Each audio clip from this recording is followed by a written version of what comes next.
பண்ணுவோம். Okay, audit report. Okay,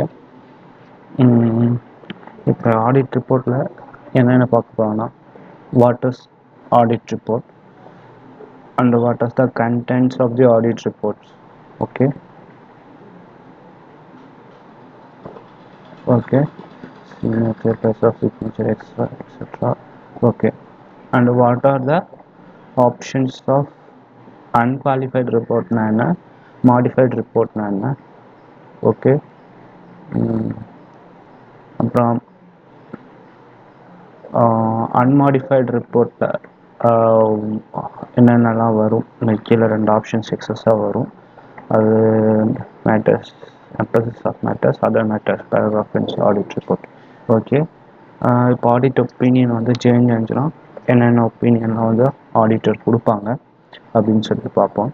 next வந்து limitations of ஸ்கோப்போட இது முடிச்சுப்போம். லிமிடேஷன்ஸ் ஆஃப் ஸ்கோப்ன்றது லாஸ்ட் டாபிக்.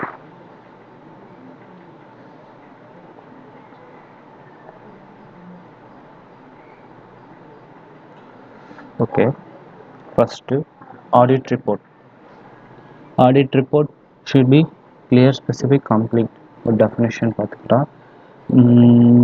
அதாவது என்னன்னு சொல்கிறோன்னா, யார் அதை ரீட் பண்ணுறாங்களோ அது என்ன இருக்குது எக்ஸாக்டாக இருக்குன்றது வந்து அவங்களுக்கு வந்து தெரியணும்.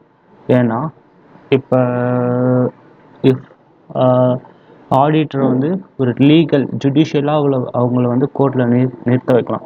எப்படின்னா, ஏன்னா அவங்களுக்கு இப்போ shareholders, users of financial statement வந்து யார் ரிப்போர்ட் ரிலை பண்ணுவாங்கன்னா, ஆடிட்டர்ஸ் ரிப்போர்ட் வந்து ரிலை பண்ணுவாங்க. அவங்களுக்கு கொடுக்க வேண்டிய நம்ம மீன்ஸ் ஆஃப் இன்ஃபர்மேஷன் நம்ம தான் கொடுப்போம்.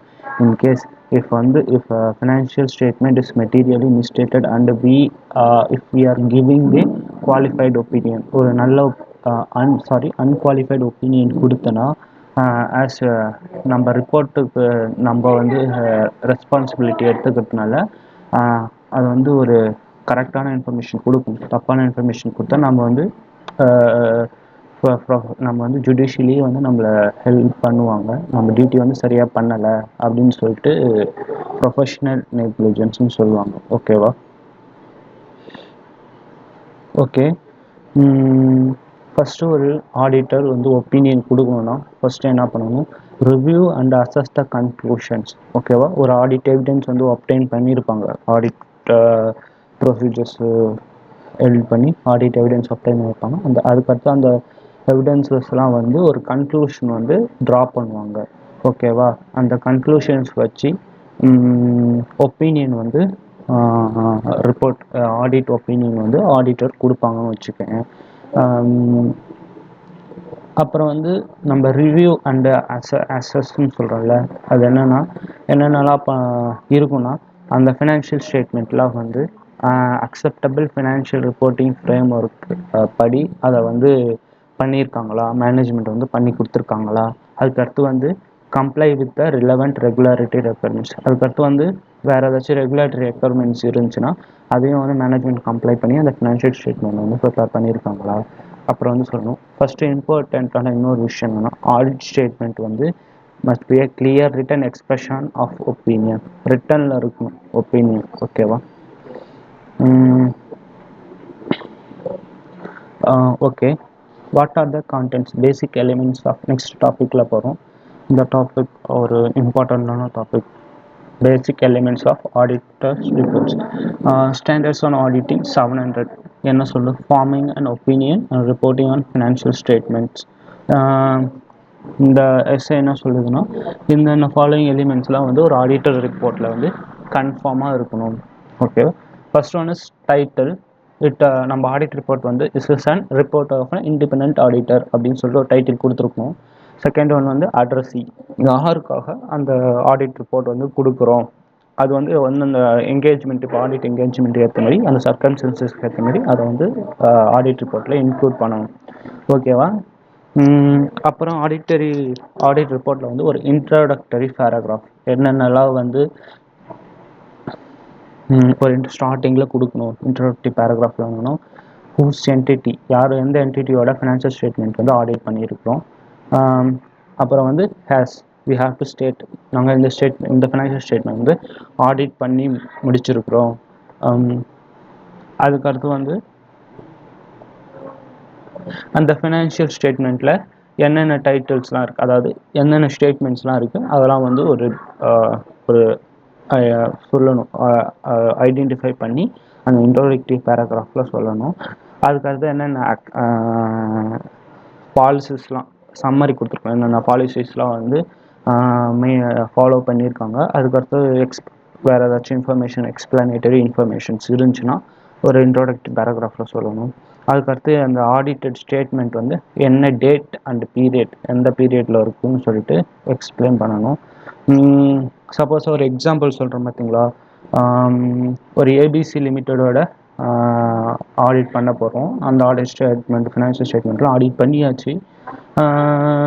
இதில் என்னென்ன இருக்குது, ப்ராஃபிட் அண்ட் லாஸ் அக்கௌண்ட் இருக்குது, பேலன்ஸ் ஷீட் இருக்குது, கேஷ் ஃப்ளோ ஸ்டேட்மெண்ட் இருக்குது, நோட்ஸ் டு ஃபினான்ஷியல் ஸ்டேட்மெண்ட்ஸ் இருக்குது அப்படின்னு சொல்லலாம். வேறு என்னென்ன பாலிசிஸ்லாம் வந்து ஃபாலோ பண்ணியிருக்காங்க, டெப்ரிஷியேஷன் என்ன பாலிசிஸ், இன்வென்ட்ரிஸ் வேல்யூவேஷன் என்ன பாலிசிஸ் பண்ணியிருக்கிறாங்க, அதுக்கடுத்தது எந்த பீரியட் என்ன டேட்டில் வந்து ப்ரிப்பேர் பண்ணியிருக்காங்க, அந்த என்ன பீரியட் கவர் பண்ணியிருக்குன்னு சொல்லிட்டு இன்ட்ரோடக்டிவ் பேராகிராஃபில் கொடுத்துருக்கணும் கண்டிப்பாக.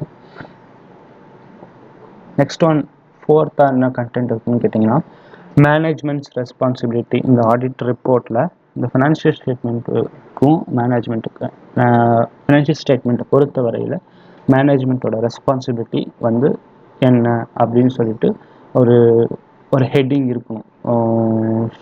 Management responsibility for the financial statement அப்படின்னு சொல்லிட்டு ஒரு ஹெட்டிங் இருக்கணும்.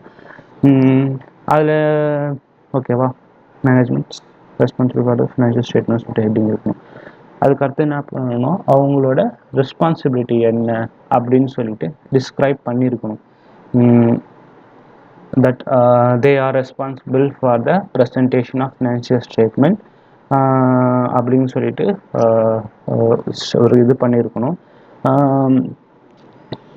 அப்புறம் வந்து அவங்க ரெஸ்பான்சிபிள் மட்டும் சொன்னால் போதாது, அதை வந்து எப்படி வந்து ப்ரிப்பேர் பண்ணியிருக்காங்கன்னு சொல்லிட்டு சில ரிப்போர்ட் வந்து டிஸ்கிரைப் பண்ணியிருக்கணும். எப்படின்னா வந்து தட் ரெஸ்பான்சிபிலிட்டி, தட் அது என்ன, ஒரு இன்க்ளூட் அன் எக்ஸ்பிளனேஷன். ஓகேவா, the audit report shall include an explanation.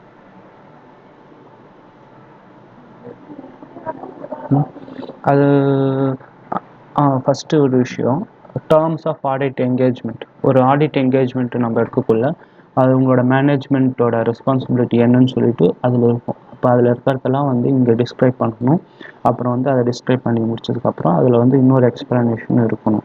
But management வந்து நாங்கள் வந்து ஃபினான்ஷியல் ஸ்டேட்மெண்ட் வந்து applicable financial reporting framework படி நாங்கள் பண்ணியிருக்கிறோம்.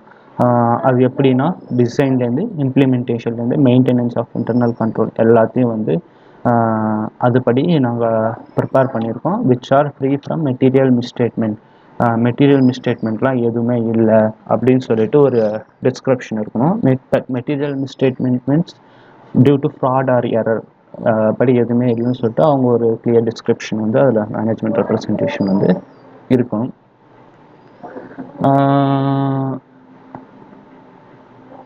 If fair presentation framework படி ஃபினான்ஷியல் ஸ்டேட்மெண்ட் வந்து ப்ரிப்பேர் பண்ணியிருந்தாங்கன்னா அதில் வந்து இதை வந்து ரெஃபர் பண்ணும். The presentation and the preparation and fair presentation of the financial statement அப்படின்னு சொல்லிட்டு ஒரு வேர்டை வந்து எங்கெங்கெல்லாம் தேவைப்படுதோ அங்கெல்லாம் வந்து அதை இன்க்ளூட் பண்ணணும் அப்படின்னு சொல்லியிருக்காங்க. Audit, next one is auditors responsibilities. Okay, first ஒரு விஷயம், அது வந்து எப்படி ஹெட்டிங் இருக்கணும், ஆடிட்டர்ஸ் ரெஸ்பான்சிபிலிட்டின்னு சொல்லிட்டு ஒரு ஹெட்டிங்கில் இருக்கணும்.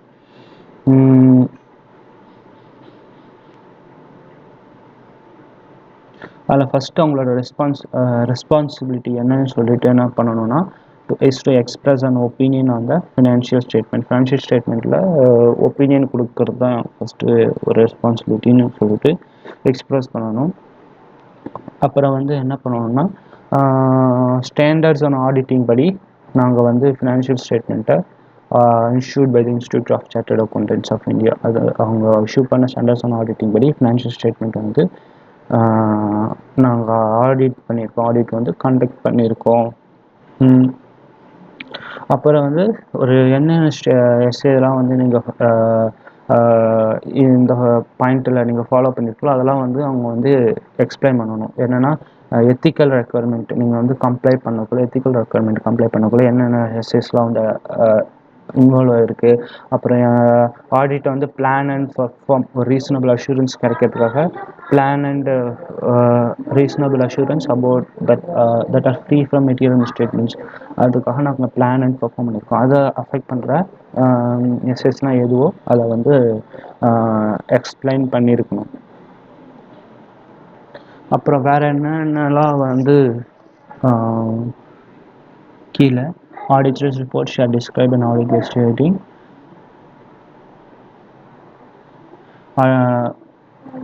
An audit involves performing procedures to obtain audit evidence about the amount and disclosures in the transaction.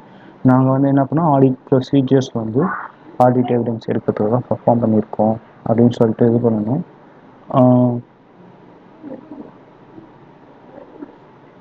அப்புறம் வந்து நாங்கள் என்னென்ன ப்ரொசீஜர்ஸ்லாம் செலக்ட் பண்ணியிருக்கோம் அதெல்லாம் it's auditors judgment. Audit judgment பொறுத்து தான் வந்து அந்த ப்ரொசீஜர்ஸ்லாம் வந்து செலக்ட் பண்ணியிருக்கோம். எதுக்கு அந்த ப்ரொசீஜர் செலக்ட் பண்ணியிருக்கோன்னா ரிஸ்க் ஆஃப் மெட்டீரியல் மிஸ்டேட்மெண்ட்ஸ்லாம் வந்து கண்டுபிடிக்கிறதுக்காக நாங்கள் செலக்ட் பண்ணியிருக்கோம்.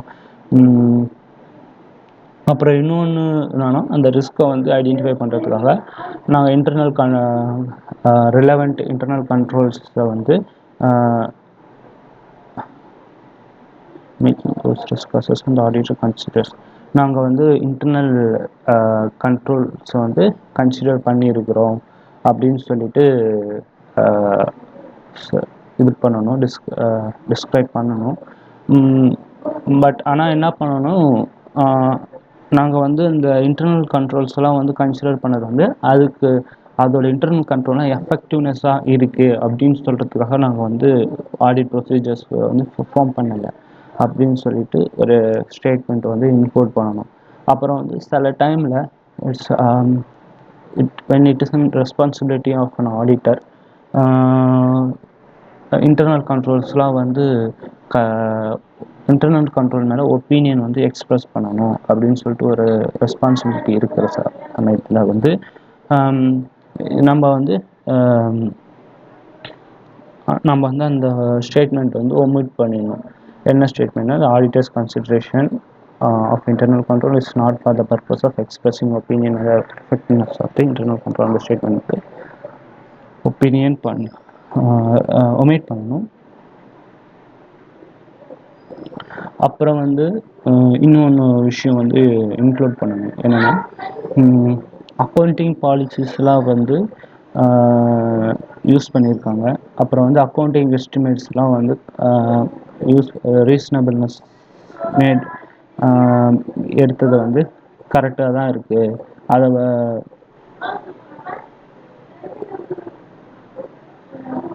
அப்ராப்ரியேட்டாக இருக்குது அப்படின்னு சொல்லிட்டு சொல்லணும். ஓகேவா?